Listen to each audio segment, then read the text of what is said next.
this evening, we are going to talk about the purpose of Title I and to educate the community and how we use our Title I funds. So with that being said, I'm going to go straight into the PowerPoint and I'll begin.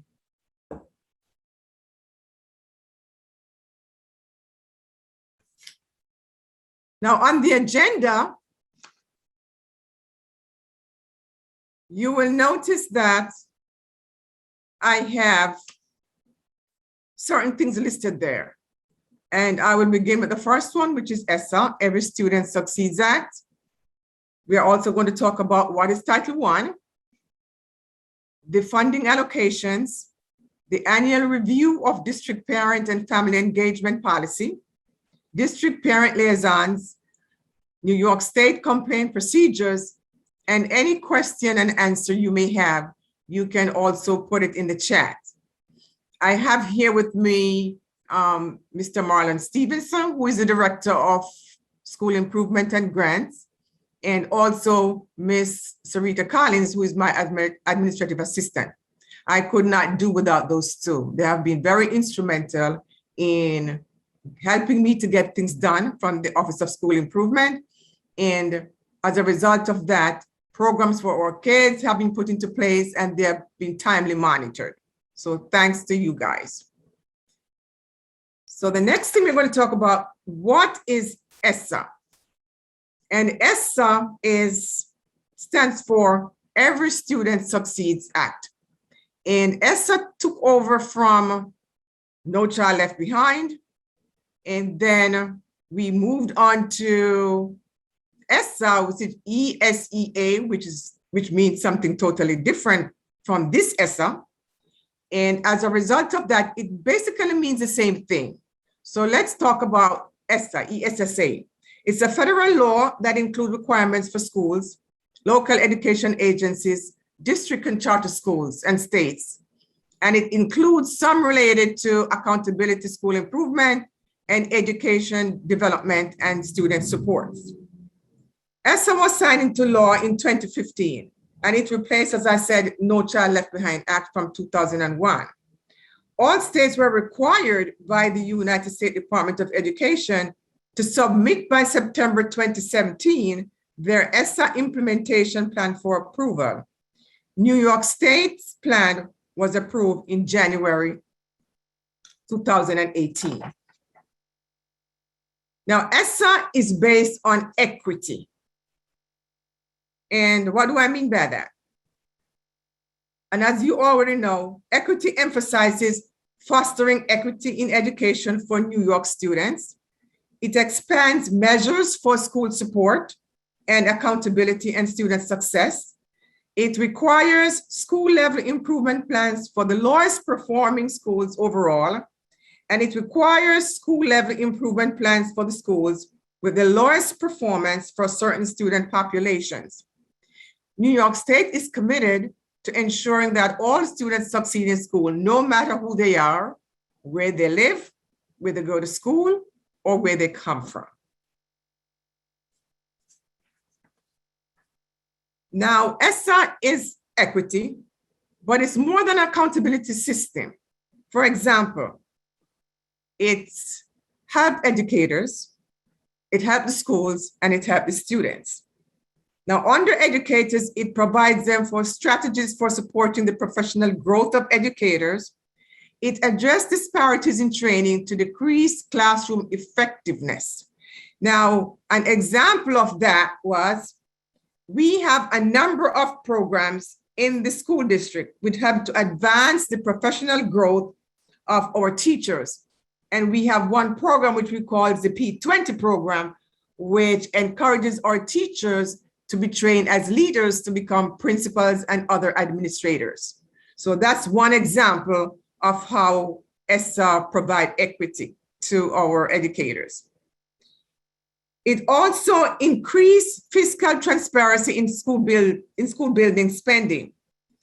Now there's a new thing that occurs this year, and along with each student report, the district report card, the school report card, they are going to provide transparency report, which of course shows which school is spending the more funding. For example, does a school on the north side get more than a school on the south side, or they are equal? And as you know already, we have been trying under Dr. Hamilton, we have been trying to make all schools equal, both north side and south side. And as a result of that, the government, the federal government has put into place a transparency report for all parents to see at the end of the school year how much money is being spent on, whether it's Lincoln or whether it's Benjamin Turner, whatever schools you have. The parents will be able to look at that and say, well, okay, there's 1,000 spent here in this school and there's 10,000 spent over there. Why? So that's transparency for the community to see. And also with students, it's access to a well-rounded cultural responsive education that supports students' academic and social and emotional development, more access to rigorous high school coursework. It also exposed students to a well-rounded cultural responsive curriculum. And this summer, we have a group of educators, which includes administrators and staff, that gets together, like teachers as well, that came together and developed a culturally relevant theme-based curriculum, which we use in the summer school, which was quite effective. And inside that curriculum, they also introduced a therapeutic aspect of it, because as you know, we went through the pandemic, we have to include some form of therapy. And that works well with the curriculum. So that's what ESSA is talking about when it comes to equity. We have to address the whole child. Okay. So under ESSA, ESSA is based on multiple measures of success. At one point in time, it used to be just the test scores. And then it moved from the test scores to different other aspects, because if you're talking about test scores, you're not addressing the whole child. So what happened, they developed like different strategies. And the first one is different measures: student growth, academic progress, graduation rates, English language proficiency, chronic absenteeism, and college, career, and civic readiness. All these are measures that New York State take into place when they are assessing our schools to see whether they are in good standing or they are not.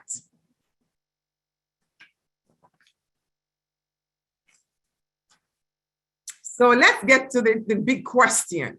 What is Title I? And as you can see, that Title I is a federal grant designed to give educational assistance to students living in areas of high poverty. The Title I program originated in 1965 when Congress passed the Elementary and Secondary Education Act and was reauthorized in 2001 with the passage of the No Child Left Behind Act. Title I is one of the oldest and largest federal programs supporting elementary and secondary education in existence, and over 90% of the school systems in the United States receive some sort of Title I funding. The Title I program provides financial assistance through state educational agencies, to local educational agencies, and public schools with high numbers or percentages of poor children, to help ensure that all children meet challenging state academic content and student academic achievement standards. Title I reaches about 12.5 million students enrolled in both public and private schools. Title I funds may be used for children from preschool age to high school, but most of the students served, 60% are in grades 1 through 6. Another 12% are in preschool and kindergarten programs. Now, what's the purpose of the allocation? The purpose of the allocation ensure that all children have fair, equal, and significant opportunity to obtain high-quality education and reach at a minimum proficiency and challenging state academic achievement standards and assessment. So, what is a Title I school? And what does that mean by a Title I school? It simply means that ESSA provides financial assistance to local education agencies and schools with high numbers or high percentages of children from low-income families to help ensure that all children meet the state standards in the core academic subjects. So that's what the purpose of the allocation is. Now let's talk about the eligibility. The federal allocation is made to New York State Department based on poverty data from United States Census. We said that. And it also allocates subgrants to the school districts based upon federal allocation and other adjustments. And it also makes school level allocations using a per pupil for low-income students. In other words, what this is really saying is that based on the school district, based on the school, there's a formula that the federal government gave us, and we have to use that formula to calculate how much each school is going to get. You'll find that some schools get more than the others because of the number of students in the building. And you will find that more school will get more than the others because they complete their lunch forms. But that doesn't mean anything anymore because all our schools are free and reduced lunch.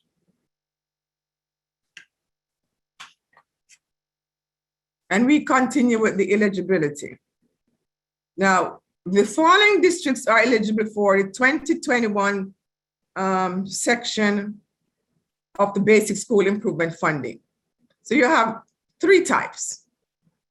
You have Title I targeted districts, comprehensive support and improvement of schools, and targeted support and improvement of schools. So in other words, you have a Title I targeted district, which we are, and we have CSI, which is the acronym for Comprehensive Support and Improvement Schools, and we have TSI, which is a Targeted Support and Improvement Schools.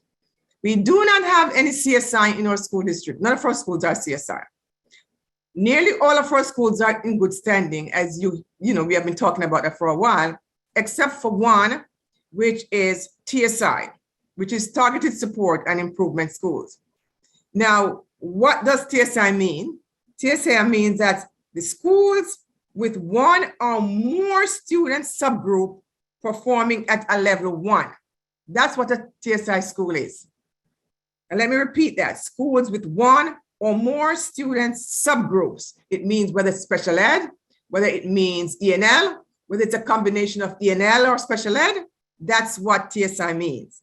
And CSI means that those are the schools that are identified as one of the lowest performing schools in New York State. We don't have that because none of our schools is in that category. So thank God for that. Okay, so the following school districts are not eligible for the basic SIG grant, and it's called districts in good standing. And this is where it's a catch-22, and I'm going to explain that. When the school is in good standing, you get less Title I funds. So it says district in good standing with no identified school, not eligible for Title I funds, don't get it. You have any school in good standing, and nearly all of our schools in good standing except one. And any school that has the school improvement cohort 6 or 7, which we don't have anymore. We had two schools, we had Grimes and Williams. Grimes was 6, cohort 6, and Williams was 7. And we are both, those grants are finished. So they're not in that category. And any charter schools. So those are not eligible for Title I funds, okay? Let's move on. Now, Title I targeted districts identified for 2021-2022 will receive the following allocation. A targeted district, which is ours, we will receive $50,000. The CSI is $100,000, but we do not have any, so we will not get any of that. And the TSI school, which is Mount Vernon High School, will receive $75,000. Okay. Now we're going to take a look at the parent and family engagement funds. And this is the allotment for this year. And I know every time I talk about this in person, parents always ask, why so little is given to parent and family engagement funds?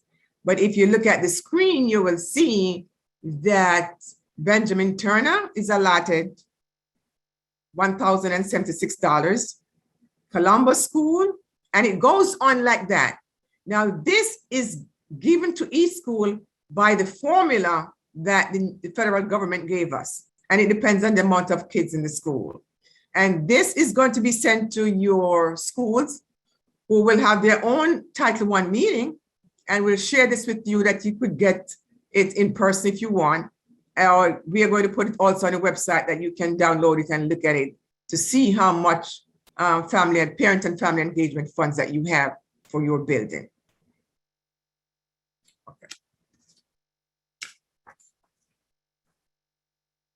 Now, what do we use Title I funds for? And it's for a number of things. I'm just going to go through it with you guys out there. And then again, you can go and look on the website, you know, when you have your own time to see, because you're not going to remember everything I said tonight.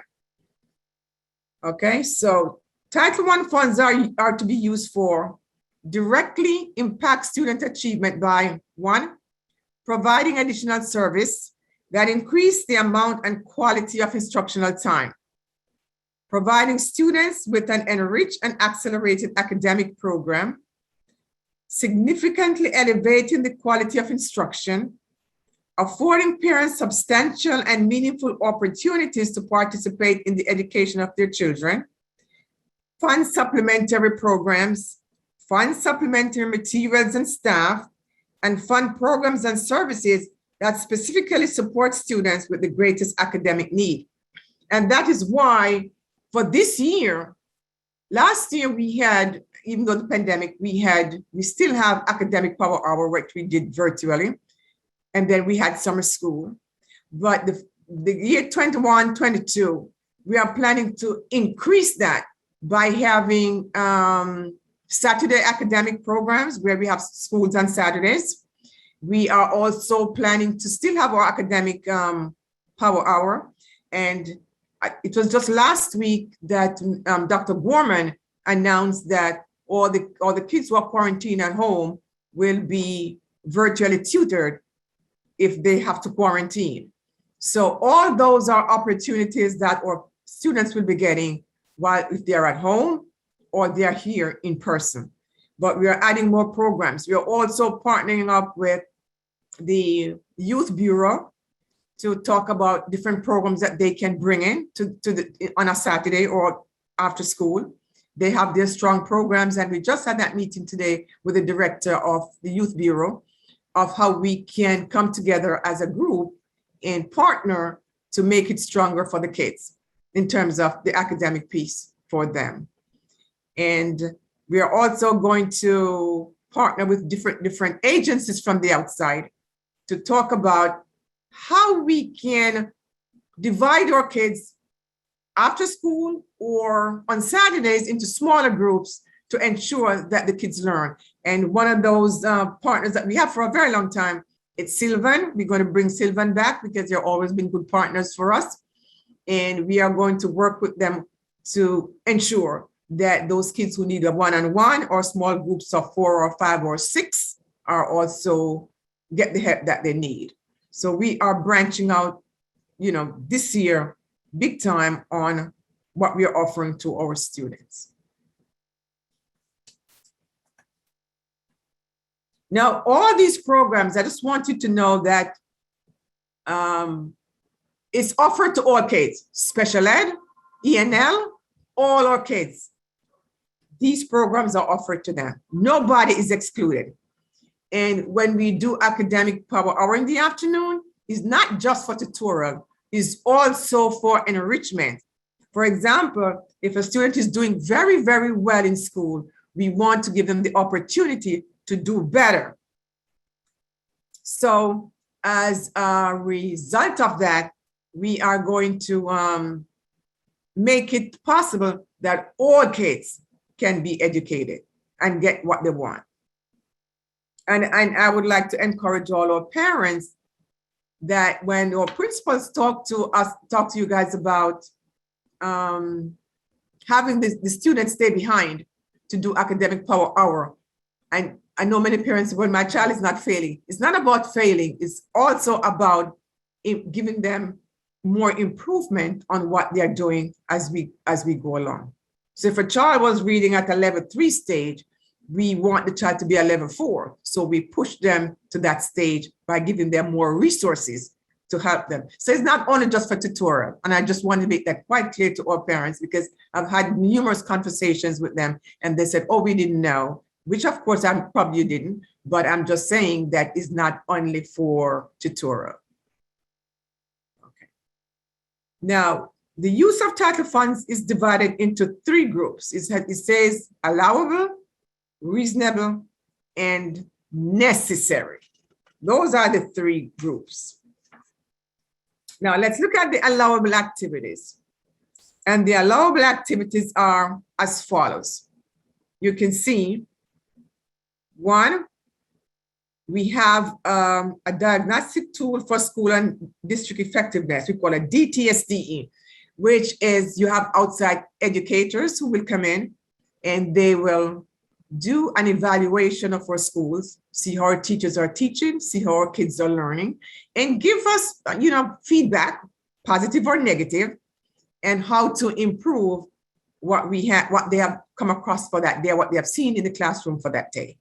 So we are allowed to do that, and we have been doing that with our partner. I think we have a partner in Reach who does that, and we go to our schools, and it's called technical assistance. It's not to find fault.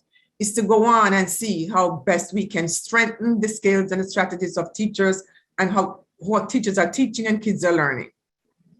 We also use it for our SEP plans. Now the SEP plans is called the School Comprehensive Education Plan. And I'm going to reach out to the parents and said, all schools have a comprehensive education plan. And every year, they worked on it and they put new things that they're going to do for the year. They still continue to work on what they did the year before and put new things that they're going to do the coming year. And I would encourage, it's on the website, download it, and please read the plan for each of your child's school and see what they intend to do, because you can also make suggestions on those plans, what you would like to see, and talk to your principals or your teachers and make mention of that, because of course it's there for you to see as well and to give suggestion. So that's called, I know the acronym is SEP, but it's called School Comprehensive Education Plan. And that is also based on the DCIP, which is an acronym, which is the District Comprehensive Plan, Improvement Plan. And they goes hand in hand. The District Comprehensive Plan is also based on the superintendent goals that he set for the year. And all 3 goes hand in hand. But all those are available for the community and our parents to just look at them and read them and make suggestions. And if you have seen that something that they mentioned and it's not been done, then it's called accountability. You make mention of that too. You can call my office, you can send me an email, or you can talk to the principals about it, and I'm sure they will make the different changes to their plans. And it says review of qualification of CSI and TSI school leaders. So because we have one school, which is TSI, We also have outside educators who will come in and sit with the principal of the TSI school. As a matter of fact, there were four was done last year on the principal who was there, because it's a must from New York State that once you're a TSI school, you have to have those 4 reports. And those 4 reports are online, because every reports that we have done with outside educators, they are online. You can go to the Office of School Improvement, which means that you can go to the sections where you have department, you go to Office of School Improvement, and click on reports, and they are all there for everybody to see. So please, I am asking you to do that. And it would be nice if you could give me some feedback on what you see there. And also we can work with independent evaluator to monitor and evaluate fidelity of program implementation. And I have to tell you that all our programs that we have in our district is definitely evaluated. And it has to be evaluated and monitored, because every year we have to send those reports to New York State, and they audit everything that we do. So that's a very big piece of it that we have to do. Now let's go to the, let's continue with the allowable activities.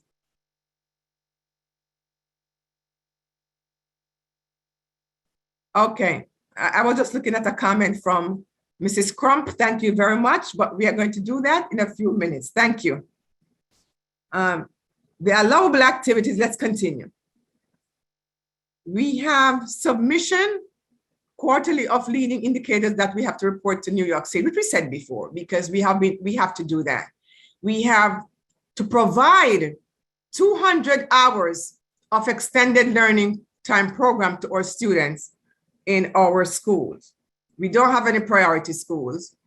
We only have 1 TSI school, but we still provide the 200 hours of extended learning time to our kids, because we don't feel that our kids are where they're supposed to be yet.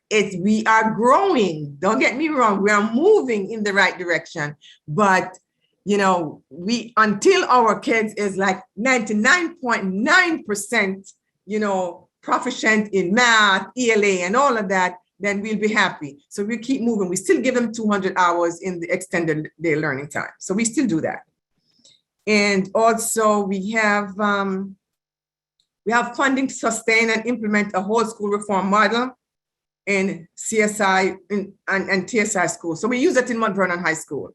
But again, we use that whole school reform model in all our schools. Even though our schools are in good standing, we still use those models. And we said funding to support other DTSD recommendations when those outside educators come in and give us recommendations, and if there's something that we need to fund to bring in or to make adjustment to, we also do that. And also, we don't have any lab schools, so we're going to skip over that one. And he said partnership with institution of higher education to provide college and career enrichment program in STEAM and other aspects. So I'm going to pause here for a while, because I think for the past 2-3 years, we have been doing an excellent job with this part of our higher education programs. We have one program in Lehman, which is done through the STEAM school. We have another program with Mercy College, in which we call it Smart Scholars, in which we have a number of students who are in this program and who will graduate at the end of their senior year. They are 9th graders and 10th graders and 11th graders and 12th graders. And at the end of their senior year, they will graduate with enough college credits that they can erase 2 years of their college undergrad when they go in, because they are going in with so many credits that they will erase that. So that's called the SMARTS program. And also and then the PCOP program is the one that we have in Lehman. And then we have other programs we have at Fairfield University, and a lot more that we have going on with our schools and colleges here.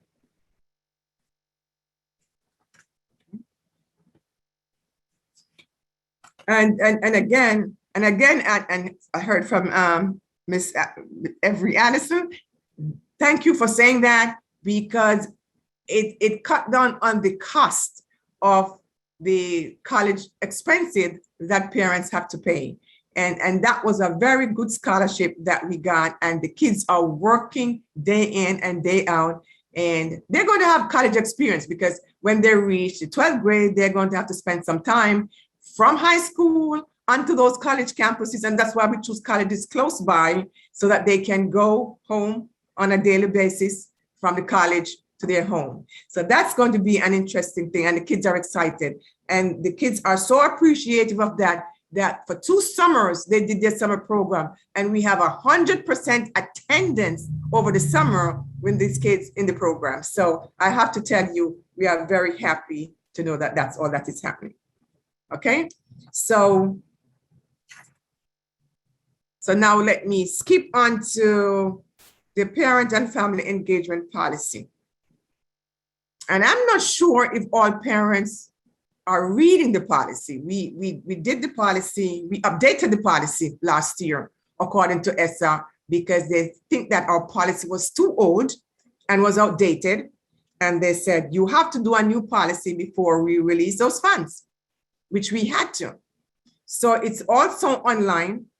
And what we did, we put a group of parent liaisons, teachers, everybody together and administrators as well, to make this work, because they gave us the stakeholders. We no longer can say, we're going to get a group of people together and we're going to do this policy. They tell us who the stakeholders have to be. So we have to pick from each stakeholder listed to make this policy work. And I really want all parents to read it. I know all the principals, we're going to put it on their website, on their own personal school website, but I really need parents to read it, because it encompasses a lot of things that parents should know, and should know in the sense that it helps you to advocate better for your children. And I can't say it enough. This year, what we are going to put into place, we are going to have what you call parents walkthroughs. And this is going to be done by, facilitated by 2 of our parent liaisons, who's leading the charge. And they are going to get a group of parents, and along with the principal of the building, they're going to do a walkthrough to see how teachers are teaching, how kids are learning, and all of that good stuff. But that team will be trained on what to look for, and will update the parents on that. So yes, well, the PTA, we need, as a matter of fact, I had a meeting yesterday with outside people in the community, and then the PTA was invited, but I don't know. I think what happened, we will reach out to them again. And we have the parent liaisons, because we want all 3 entities to work together collectively and collaboratively, because we are serving the same folks in the community, and nobody can work in silos. When we are stronger in numbers. So we want everybody to work together. And I'm very much interested, Diane, to be for you to be part of this. And I'm glad you said that. So I know my parent liaisons are probably on, and they can probably take notes. And please call my office and let me know what you want, or send me an email. And I'm sure you're going to be on that team to do the walking through the schools, because the state is saying that parents should get that option. And I'm telling you, I will be giving you that option, so that you can be part of the whole process, because you're one of the most important stakeholders there is. And I definitely want you to be part of that. Okay. So with that being said, I think I've been talking a little bit too much, but I have on the next slide things where you can observe. For example, to get the entire policy, you can click on the Mount Vernon website, click our district, click the Board of Ed, click board policies, and you will find the parent policy. But I also really want you to click on the Office of School Improvement website, because there's a lot of things in there that I put there for you to observe, for you to read, to know about the school that your child is going. Please do that, because, and I would like to get feedback from that, because it's the only way we can grow is when we get feedback. And don't believe that if it sounds negative, I'm going to be upset. I'm not going to be upset, because that's how we grow. So I really, really need you to give me the feedback and make suggestions on what you would want to see in your schools, because remember, parents owns this school district. Don't forget that. So we need your input as well. Okay. Next. So we have some beautiful folks, and I can't say enough about my parent liaisons. They are wonderful. And we are empowering them to do a whole lot of things. And I know that yesterday when we met, they have an entire agenda of things that they're going to do for the community this year. And I know they're going to meet with the PTA again, and with the outside entity in the community. And they're going to collaborate with each other and make sure that each team support the other team. But these folks have been good. And I put it there as to say who these folks are, because I tell you, they are very, very much concerned about our parents. They have had my office, the district office, and also give positive feedback to the superintendents on what's happening and how we can fix it. And most of the time, they fix most of the issues and then tell us about it later. But because that's what they do. And they advocate for the parents as well as the district. So I have to tell you that these are good soldiers, and I can't tell you how much I enjoy having them. And I don't think I don't think they get enough credit, but you know, it will come in time. But I'm just saying they have been very good. And these are the folks in your building that you can really reach out to. Some of them are not here tonight because they're at their school meetings. And I said, it's okay, we can do this again, but you need to be with the parents at this time. And where the parent liaison, right, I'm sure they will. And I will, and that's a good suggestion. I will communicate that to them, Ms. Arroyo, that they can write welcoming letters. I will do that, and I'll have them do that. Okay, so you can reach out to these folks.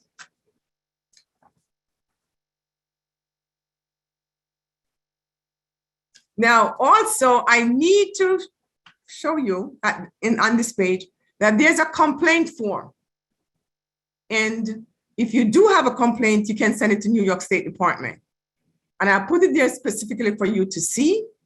And if you want to make your complaints, you can send it straight to New York State.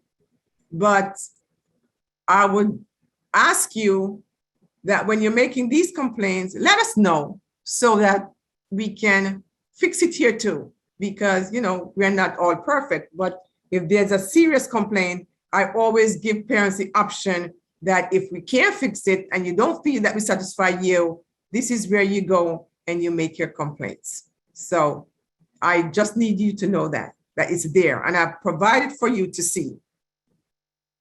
Okay. And I can't say enough about parents joining the PTA. We have lots and lots of things in store for the kids, but we need you as parents to be part of this. And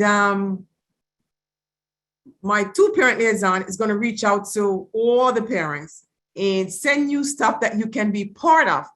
Please, I know everybody can't be part of everything. I know you guys are busy, and I know the pandemic hit us all hard, but at least choose one activity that you can participate in with your child or children. And if you don't have any children here in the district, that's fine too. That's fine too. We can help to build the others. So with that being said, I want to thank you for listening. And if you have any questions, you could put it in the chat. Yes, please contact the main office. No, not the main office, the Office of School Improvement, which is 914-665-5227. Please do that. Okay. So thank you so much. And any more questions I can answer, or if you go home tonight and you have questions, just do me the favor of sending me an email tomorrow or the next day. Or if something come across you, you can say, can the Title I want to do this? Can the Title I want to do that? I will be happy. I'll be open to discussing it with you. Okay. And Diane, I'm not sure, can I get the email? Whose email are you talking about? You're talking about? Okay. All right. Yep. All right. Thank you so much for attending, and I hope you have a great evening.